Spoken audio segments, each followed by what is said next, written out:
It's hard not to get sucked into the idea of a secret society. Spooky rituals, clandestine meetings, and powerful members bring chills to the skin. The chill factor is taken further when you discover that many of history's most elite have belonged to one secret society or another. Rumors of midnight gatherings and whispered oaths give an air of almost paranormal type activity throughout the ages. These societies have created fear and folklore around their comings and goings. Most secret societies seem to be steeped in mystery. That's what makes them secret, right? But what happens when the secrets start to come out? Are they just as scary as before, or do we start to see the utter humanity behind the smoke and candles? We've scoured resources to try and find the history of some of the world's most interesting secret societies, as well as first-hand accounts of these secret societies. In the tradition of keeping secrets, we're going to allow our witnesses to remain anonymous. Number 20. The Bohemian Grove, a camp where powerful men misbehave. For those of you that don't know, the Bohemian Grove is a playground for the social elite. Every July some of the richest and most powerful men in the world come to the Bohemian Grove, an enormous campground in Monte Rio, California, for 2 weeks of drinking, secretive rituals, and making global decisions. Members of the Bohemian Club have included former U.S. presidents, musicians, oil barons, and many more historic figures. Some of these figures include Presidents Nixon, Eisenhower, Roosevelt, Bush Sr. and Jr., Hoover, Ford, and Reagan. Additionally, other politicians such as White House chiefs of staff, senators, secretaries of state, and secretaries of defense have also partaken in the clandestine festivities. So what is the Bohemian Grove? It's an Elks Club for the rich, basically a fraternity party in the woods every summer, a Boy Scout camp for old guys, complete with an initiation ceremony and a totem animal, the owl. The Bohemians started going on their little retreat shortly after the club was founded in 1872, and by the 1880s, it became a hub of debauchery and a meeting for powerful men to simply play and make huge world decisions. Even to this day, for more details on what goes on in this camp, our article on the Bohemian Grove. Number 19. This staff worker who has the inside scoop on the Bohemian Grove. I worked at the Bohemian Grove in Monte Rio, California a couple years ago. First, it's in the middle of a huge redwood grove, and parking space is very limited. You often have to be escorted through the front, because there are crazy old hippie protesters trying to get in your way. You take a shuttle in through a few security checkpoints. This was all to get to the dining circle. Along the way you notice there are tons of owl-themed signs, statues, etc., just like a theme. You get to the dining circle and it's basically hundreds of picnic tables in a clearing. There's a large building behind it that serves as the kitchen and server stations. During the summer events there are literally hundreds of servers, cooks, bussers, etc. that all work in this area. Most are younger kids from the high schools around there.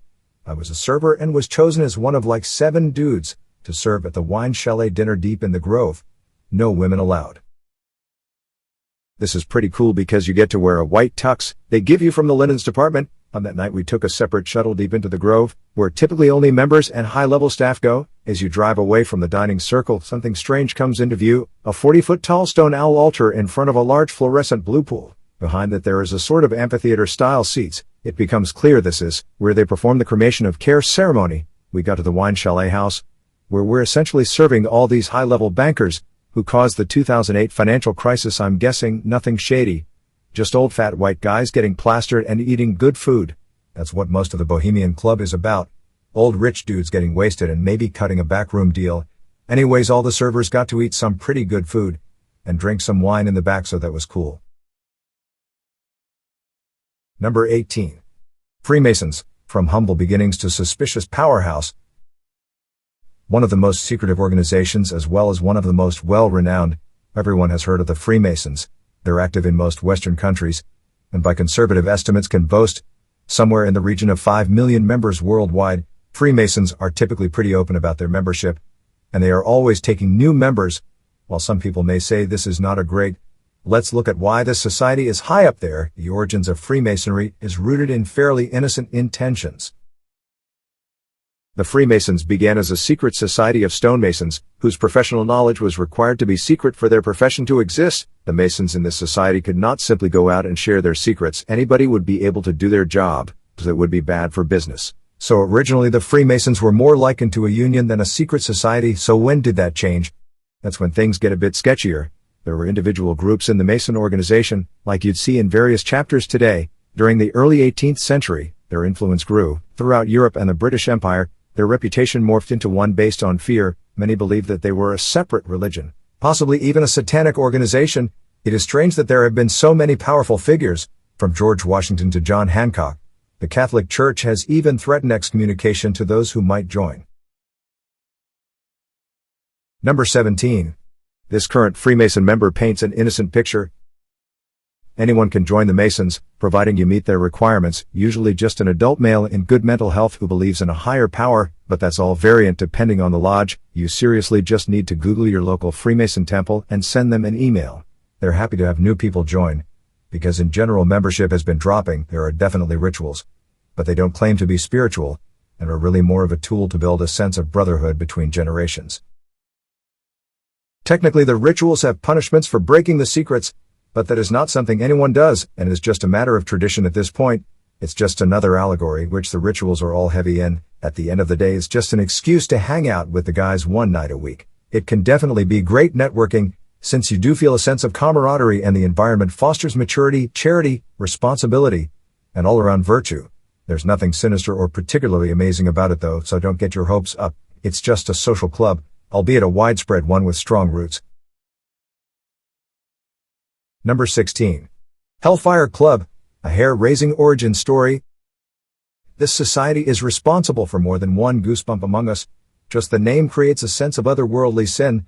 The history of the Hellfire Club is actually a history of multiple organizations that operated under the title of Hellfire Clubs. They were known for their iniquity and out-of-control revelry. Philip the Duke of Wharton is credited with founding the first so-named Hellfire Club in 1719, when he was just 20 years old. The original intention of Wharton's club was for the performance of satirical religious ceremonies. The original club even accepted female members, unlike its predecessors. According to Jeffrey Ash's The Hellfire Clubs, a history of anti-morality, club members came to meetings dressed as characters from the Bible, and dined on such delicacies as Holy Ghost pie, breast of Venus, and devil's loin, while drinking hellfire punch. Nobody's surprised. These blasphemous gatherings did not go over well with more religious authorities and monarchs. King George I disbanded the group in 1721, however other more infamous and dark clubs popped up with their own intentions. The Hellfire Club of Dublin was founded by Richard Parsons in 1735, and boasted a devilish reputation. Black masses, sacrifices, and general dark practices were hosted there. There is even one story of the devil himself appearing at one gathering. Number 15. A paranormal investigator who won't go back to the Dublin location. The spooky goings-on of the Dublin Hellfire Club have created a media storm of paranormal intrigue. Many say the society itself is still running today, but unlike the Freemasons, they must be pretty good at keeping their happenings secret. They know how to operate a secret society, but many paranormal investigators have ventured onto the grounds of Montpelier Hill, better known as the Hellfire Club to Dubliners. This secret society has inspired many to chase the thrill of the clandestine meetings of ages ago, and who knows what the modern-day Hellfire Club is up to? Some say they meet now in Trinity, Ireland, but this account from the head of Paranormal Researchers Ireland certainly has us on edge. There have been two places I have been that I got absolutely terrified, and I don't usually. The Hellfire Club in the Dublin Mountains, and Loftus Hall in Wexford. We were up the Hellfire one night, a group of 8 or 10 of us. We stood in a circle, and the next minute there was a thud. It was like a vibration went through the whole building and all the equipment went mental. One of the guys was in the hall, and he is a cynic, and he said a black shadow crossed him, 100% a tall black shadow. Another guy started getting sick, and then a girl said she heard a whisper in her ear, very clear, and it just said get out, all in the course of 1 minute. Chaos. That was the first time ever I called an end to the night, and said we didn't feel safe. Number 14. The Bilderberg Group. This is one group that might not be as well known as some of the other notorious secret societies. Of course there are far fewer rituals, it seems, and more political intrigue and sketchy king-making. According to Time magazine, since 1954 the Bilderberg Group has been gathering in secret to discuss everything from the rise and fall of communism to nuclear conflict to cybersecurity. The group began as a way to create more cooperation between Europe and North America during the tumultuous 1950s, and Bilderberg releases an annual list of the people who will attend and the topics they'll discuss, but beyond that little leaves the walls of the meeting rooms. Bilderberg operates under the Chatham House rule. This means that the information one discovers during a meeting can be used to make decisions, but that information may not be disclosed outside of the meeting. With so many powerful decisions being made in this group, conspiracy theorists have a field day as to what could happen. Many speculate that this is the beginning of a new world order, and that they strive to create the idea of one world government. For doomsday preppers, this is a big buzz term that signifies the biblical end of times as foretold in Revelations. Some of the people privy to these meetings have even admitted that the idea they're trying to create a new world order may be sensationalized, but is not too far off the mark. Number 13. A Bilderberg Group member at happy hour caught with loose lips.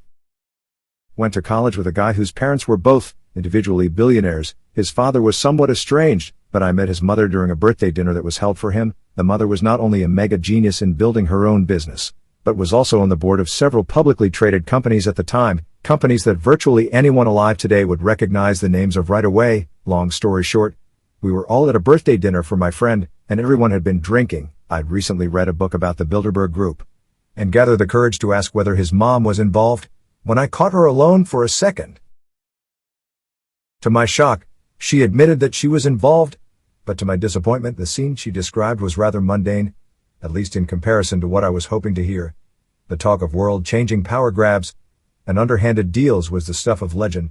According to her, she described it more like an event where seriously wealthy and powerful people could let their hair down, experience a bit of privacy, and be around other people who had led similar lifestyles and had similar problems. Of course, the gravity of connections you'd walk away with were way higher than the ones my ass picked up at the local bar, but it sounded more like an excuse for them to get away than some maniacal conspiracy to subjugate the rest of the population.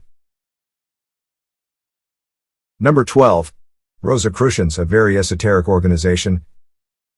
A society that springs from the same time period and the same religious background as the Freemasons is the Rosicrucians, a similarly secretive organization.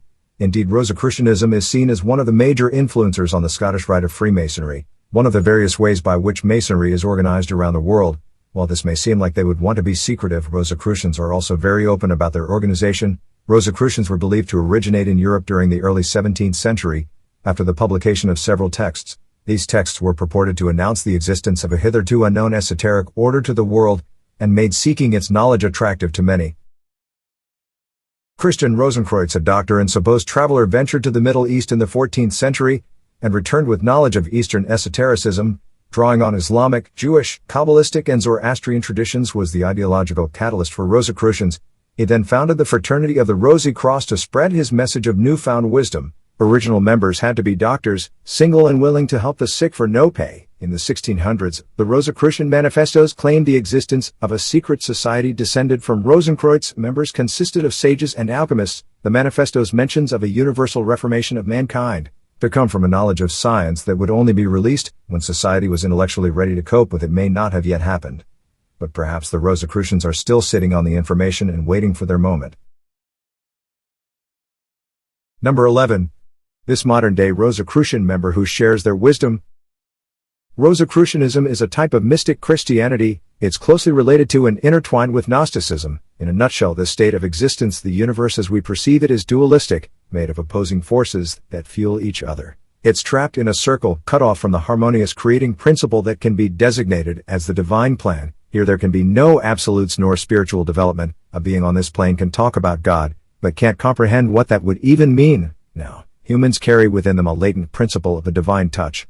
If that principle becomes active, it can guide a person through becoming a vessel in which a new, transcendental human being can be born. That principle is symbolized by the rose on the rose cross.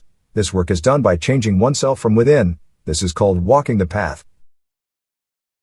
The path cannot be described nor prescribed exactly. Teachings and rituals are a help and guidance. You wish to walk the path, you begin by self-awareness and some basic purification. Give up on cigarettes and alcohol, for example.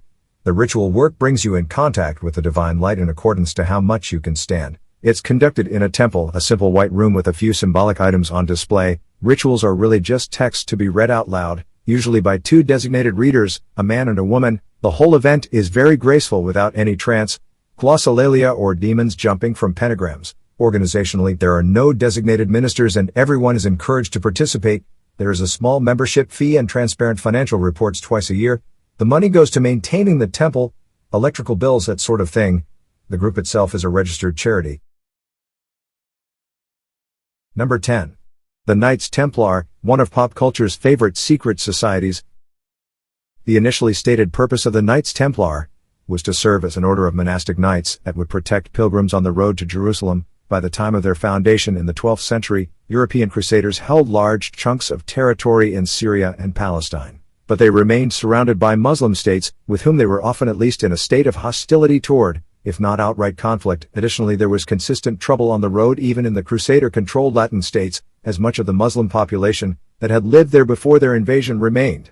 At that point there were exactly 9 knights in total, so they were useful for little else.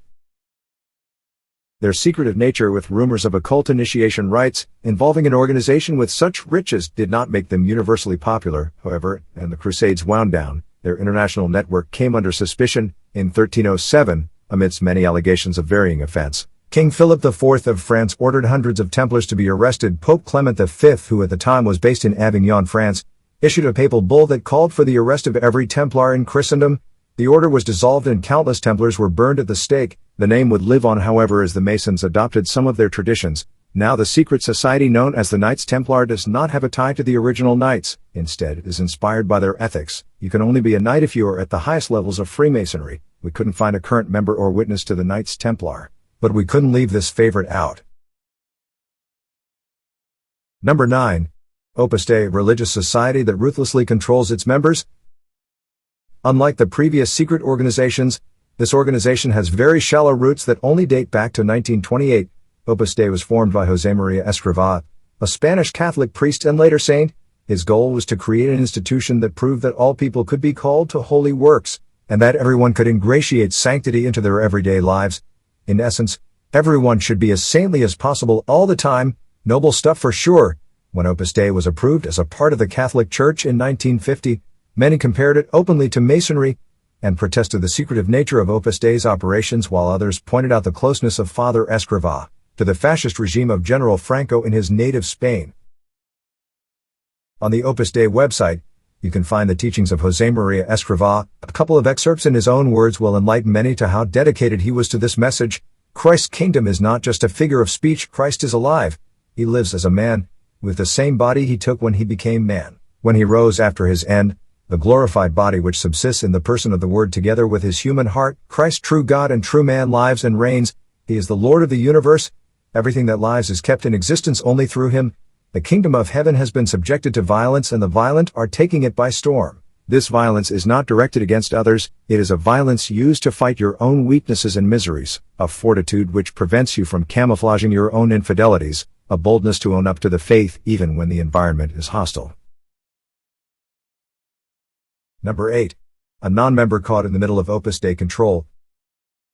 The global controversy surrounding came from the publication of the Da Vinci Code, while the controversial aspects of Opus Dei depicted in the book and later film had always been there. The subsequent publicity was far from wanted by the organization. The members do not openly declare themselves to be members of Opus Dei and indeed are not allowed to reveal membership unless allowed to do so by a superior. The conditions in which many members live have come under scrutiny too. Some 20% live in closed residential centers that are heavily regimented in lifestyle, and as we will see in this witness account, contact with the outside world is censored. Critics claim that those who enter the residential centers may well do so of their own free will, but once inside they are discouraged from contacting family members and friends in the outside world and thus may not be able to leave as and when they want to. I wasn't a member, but lived in their women's hostel in London in 1986. When I left home and went there at 17, I had been very religious and was interested in this Catholic hostel, as it was sold to me. However, the good friend that I made there and I soon realized how hypocritical the members were. They were only friendly to us at the beginning, when they thought that they could convert us, and my friend worked out that they also saw that we were not going to bring in a lot of money, so weren't worth the effort. I moved out after several months, but had the strange feeling of having to look over my shoulder all the time. Even as a non-member and with such a brief encounter of them, I realized what it would be like to enter and leave a cult. Most unsettling. Number 7. Skull and Bones, Yale Sinister Secret Society Part 1. While the members are not secret, the Skull and Bones activities certainly are. On the surface, the Skulls and Bones might just be a silly game played by spoiled students at one of the world's most prestigious universities, Yale. But look a little deeper and you had found an alumni that certainly suggests something a little more sinister. Turns out there have been 3 U.S. presidents who have been members of the Skull and Bones organization. William Howard Taft and both President Bushes as well as several secretaries of defense have boasted membership. and when multiple political leaders are groomed under the shadows of a secret society, it tends to raise red flags. Skull and Bones originated in 1832 and was founded by William Huntington Russell, who was also a founder of the Republican Party, and Alphonso Taft, yes that's right, father of William Howard Taft himself. They scurried along barely noticed until the 1870s when a former Yale student wrote of it in his autobiography, The Rituals of the Society that are known somewhat cryptic. They use Yale's Tap Day to invite a select group of 15 men and women whom they suspect will be notables in later life or on campus to become members. Once invited, the inductees are taken to the tomb, as the meeting place of the Skull and Bones is known. Number 6. Skull and Bones, Yale's Sinister Secret Society Part 2. The society releases the names of the new invitees every year, but what takes place within the four walls of the tomb, and on the society's private retreat, Deer Island, is to this day shrouded in secrecy. Members are required to take on society pseudonyms, usually taken from antiquity and classical literature, and use a complex numerical code by which clocks are set to 5 minutes ahead of the real time, and special importance is placed on the number 322. The origins of this are unclear, though speculation holds that it is something to do with Greek antiquity, or an original founding chapter of the organization that existed before the Yale group was created, possibly in Germany. According to some sources, members are assigned nicknames. Long Devil is assigned to the tallest member, though as goes to any member who is a varsity football captain. Many of the chosen names are drawn from literature, Hamlet, Uncle Remus, from religion and from myth. The banker Louis Lapham passed on his name, Sancho Panza, to the political advisor Tex McCrary. Averell Harriman was Thor, Henry Luce was Baal, George Bundy was Odin, George H. W. Bush was Magog, a name reserved for a member considered to have the most intimate experience. George W. Bush, unable to decide, was temporarily called Temporary, and the name was never changed. Number 5. This alleged Skull and Bones member, Bonesman, opened up a Q&A Part 1. In an interesting twist and parting from its usually secretive character, one alleged Bonesman came forward to offer an opportunity for people to ask them pressing questions about the secret society. The initial post said, "By request I am a member of Skull and Bones. Things I will not answer are anything that compromises my own identity. A lot of my fellow Bonesmen take the secrecy of the organization very, very seriously. Lucky for you guys. I like Reddit more than I like Bones." He then opened it up to questions. Here are some interesting ones. Question: Does Bones offer any financial support to members during or post their tenure at Yale? Answer: Bonesmen get cash when they graduate. It's not enough to make you rich. It's more like a sizable parting gift. Question: How did Alexandra Robbins' book affect your society? It seemed all a bit of a joke to me that people took it so seriously. Answer: Bonesmen, especially old ones, seem to love the secrecy and mystique of Skull and Bones. I think it's pretty stupid. Number 4. This alleged Skull and Bones member, Bonesman, opened up a Q&A Part 2. Question: What's the point of the club and what does it do? Answer: Bones is really all about helping other Bonesmen. There isn't a lot more to it than that. Question: I know with other organizations, Friend was in Scroll and Key, that the Rolodex is the most powerful element. However, did you find the actual society meetings to be enriching? She often spoke of them as a kind of stepping stone of sorts, much as a modern finishing school. Answer: The society meetings are a cool element. You are tapped, informed, and given a chance to accept or reject an offer. Some people, like Joe Lieberman, to give a famous example, have declined. There aren't that many hard feelings about declining a tap. As I said above, they really force you to bond with your fellow taps in very short order. Question: Has someone ever befriended, hired, or otherwise affiliated themselves with you in hope of benefiting from your membership? Answer: All the time, but it's pretty easy to tell when people start sucking up to you right after the rumpus publishes your name. Number 3. More Yale secret societies. Fans of Lee Bardugo's Ninth House may have already recognized the name Skull and Bones, but this isn't the only Yale secret society, and you can find multiple real Yale secret societies in her paranormal thriller. The Scroll and Key Society is another secret society, founded in 1842 at Yale University. It is one of the oldest Yale secret societies, and reputedly the wealthiest. The society is one of the reputed Big Three societies at Yale, along with Skull and Bones and Wolf's Head. Each spring, the society admits 15 rising seniors to participate in its activities and carry on its traditions.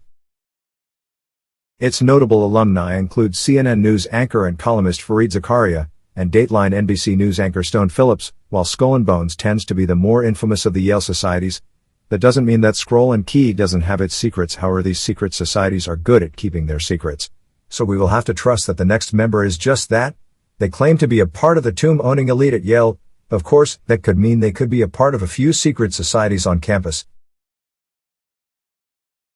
Number 2. A Yale secret society member spills about traditions. Our week usually consists of an informal dinner on Sundays, where it was just our current delegation, term for the current group/cohort. Afterwards we'd either have a bio or just hang out. Movies, TV, drinking, laser tag, mixer with another landed society. Thursday nights are very different. We dress formally and have dinner with a small group of adults who are either members or honorary members. Honorary members are usually faculty members. We also usually have an invited speaker who is prominent in his or her field. After dinner the adults leave. The delegation usually does the usual college hangout things. We only wear black robes and white masks around tap. The process time when we pick a new delegation from the junior class. We do have meetings in the secret society where things gets done. These more serious meetings usually occur in a special sacred room. I wouldn't say we control anyone's future but our own. We encourage each other in our endeavors and learn to rely on other people who have been members. This usually leads to interesting, useful connections when it comes to career moves. Number 1. The Illuminati. The big one. No reputable people have come forward with a personal account, but we can't exclude this one. One secret society that has maintained its power into the modern day, if you believe it exists to start with, is the Illuminati. Like so many of our clandestine organizations, the Illuminati charts itself back to the 18th century, when the likes of the Freemasons, the Rosicrucians and the Carbonari were also finding their feet. They began life as an order of rationalists in a conservatively Christian society, Bavaria, in their case that wanted to negate the influence of religion in public life and curb the power of the authoritarian German order. Naturally, this sort of behavior did not endear them to the ruling class of the time, and necessitated that movement towards a secretive organizational structure. Nevertheless, the Bavarian Illuminati persisted and grew, forming a network of political liberals and reformers that spread out from their home base in Ingolstadt, Bavaria, across southern Germany. They had degrees like Masons, pseudonyms to maintain secrecy, and a sophisticated system of spying on each other that was designed to keep everyone honest and deter police informers. The original grouping in Bavaria clashed with the Freemasons, from whom they regularly stole members, and the Rosicrucians, whom they considered not to be revolutionary enough in their zeal for a rational, technocratic society. Eventually, the anti-monarchical nature of the Illuminati caught up with them in 1785. All secret societies were banned by Duke Karl Theodor of Bavaria, and their membership fizzled out.